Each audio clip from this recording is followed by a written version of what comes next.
What's up, guys? I'm Kate with TypeMatch, and I spend an inordinate amount of time thinking about and trying to process how it is that FI processes. And I want to share today with you some of my observations about how FI works and how it actually looks in reality, because I am concrete, I am reality based. So I love to give concrete and reality based explanations so that people can properly recognize the cognitive functions at work. So I've said in a recent clip that FI knows what it likes, while TI knows what it finds interesting. So for the FI user, there is a underlying value structure that permeates through all of their likes or interests. And we can see this very easily when my boyfriend and I have a term for some of these people that we see out in the world. We're like, oh, they're all of it. And what we're really noticing is that this person has an FI value structure that is very clear and readily apparent when looking at them. Because, the type of person where they like this thing and then they like this other thing that's like very connected, and it becomes like, okay, and this other thing that's like, okay, you're this type of person. And I can pretty well see from and grasp from this set of likes that you probably feel this way about things, and be right the vast majority of the time. So that's a person who is very forward in wanting to embody and express their value system. But what I've noticed is that I will often start off friendships with FI users who later become disappointed. And that's because we have a similar like or interest, like like say camping or psychology, that they will assume an underlying value structure for me that is consistent with that particular like. And then when they find out that that value structure isn't there, that I just find this thing interesting, but I also find this other thing really interesting that is not at all consistent with that value structure, it kind of ruins it for them. And they think, well, I how is it that you can like this when da da da? And I'll see this a lot. I will frequently have FI users assume underlying values for me based on my occupation. Like in the past, I was a teacher, or the fact that I have a dating app, or um, the fact that I like deer hunting, like whatever it is, they will assume a value structure that is consistent with that thing. But no matter what it is that they assume, they're always wrong, because the value structure does not is not present in underlying what I find interesting. So they will find that it's very inconsistent, and that they can't really make those assumptions. Um, but really, I typically let them go ahead and make those assumptions and just stay quiet, because I then find like, okay, well, this isn't going to be a safe opportunity for me to express my true thoughts. Um, and they like me based on these assumptions of how I am similar to them and one of their tribe. So I know that this friendship isn't going to be able to be one that's very deep. So I'll typically just stay quiet to kind of keep the peace with them and not ruin their illusions about who they think I am, and their ideas of me being a good person based on these underlying values that we must share. So, I mean, I've had a lot of trouble with FI in my life, which is probably why I spend so much time trying to understand it and reconcile it to understand that perspective. but it's not a perspective that I think is bad in any way. I don't want people to get the wrong idea or think that I'm criticizing it. This is just me processing it from an external perspective and trying to piece together what's going on in reality. Um, so I find that sometimes FI users can be in danger of what Jordan Peterson calls becoming possessed by an ideology.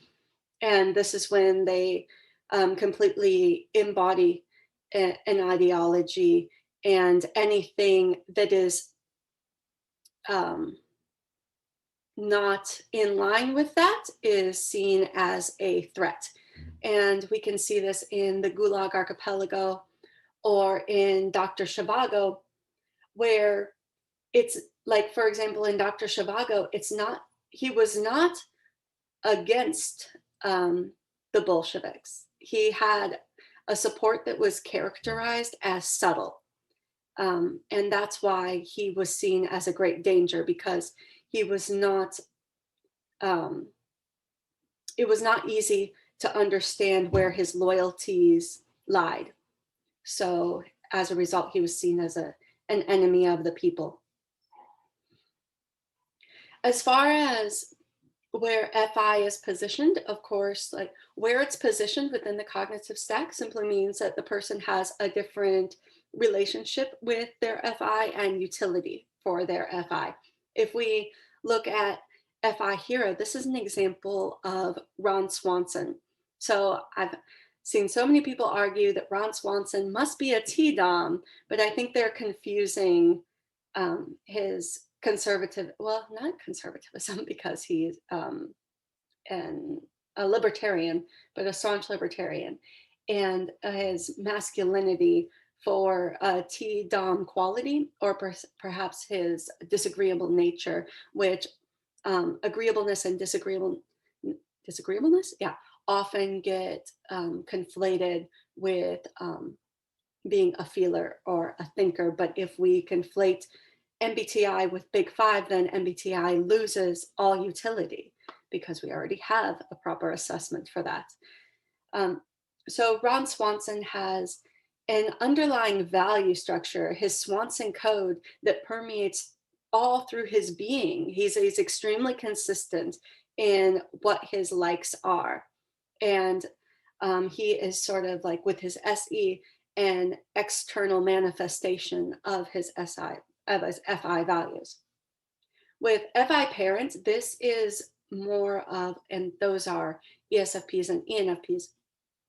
FI parent is more of an assertion of self and values, whereas FI hero is, FI parent is an assertion of it. The parent function, the second function, is always more punchy than the hero function. So we can look at comedians like Bert Kreischer, or oh God, what's that? Who's that guy? The tater salad guy. I think he's from Texas. Some of you will know who I'm talking about when I say tater salad guy, if you are a big fan of stand-up comedy.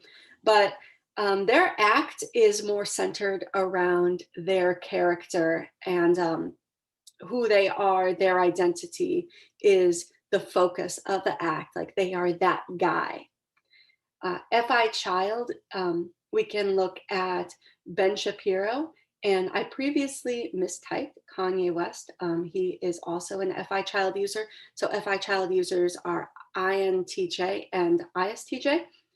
And I have heard an INTJ who's not into MBTI at all unknowingly describe his FI as the guiding star in his life, like always referring back to that value system as his guide in life, no matter what he does. But FI child can also be a bit at risk of having a sort of God complex, which we observe in Kanye. Kanye loves Kanye. FI child really knows how to value itself. And then FI inferior. Um, FI inferior for ENTJ and ESTJ can be reluctant to share its values with others. It can be very private. But when we think about what the inferior function is as housing our insecurities and fear, the inferior function is really a major driving force in our lives. And so the that underlying value structure is a major driving force for the ESTJ and ENTJ, even if they don't like to, show it to the world. It's very powerful for them. Um, and when looking at, so that's the positioning. When looking at FI and SE together, they are more the physical.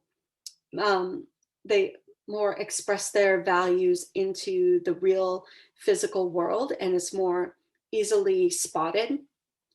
But FI and SE is also capable of devaluing others through labeling them and name calling. Because if FI is valuing, it's also very has a strong propensity for devaluing. And the way that SE does that is through calling out what something is in reality. So devaluing through what it is shown through labeling and name calling. So we can think of a very recent controversial politician who did this as well. And that hints at what his true type is in reality.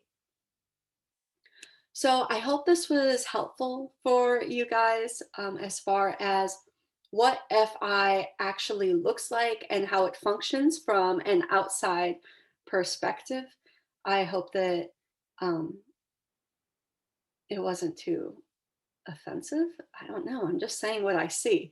Um, but you guys should check out the TypeMatch app on Android and iOS for meeting friends and relationships based on the 16 personality types, and now integrating the big five coming soon. Links below.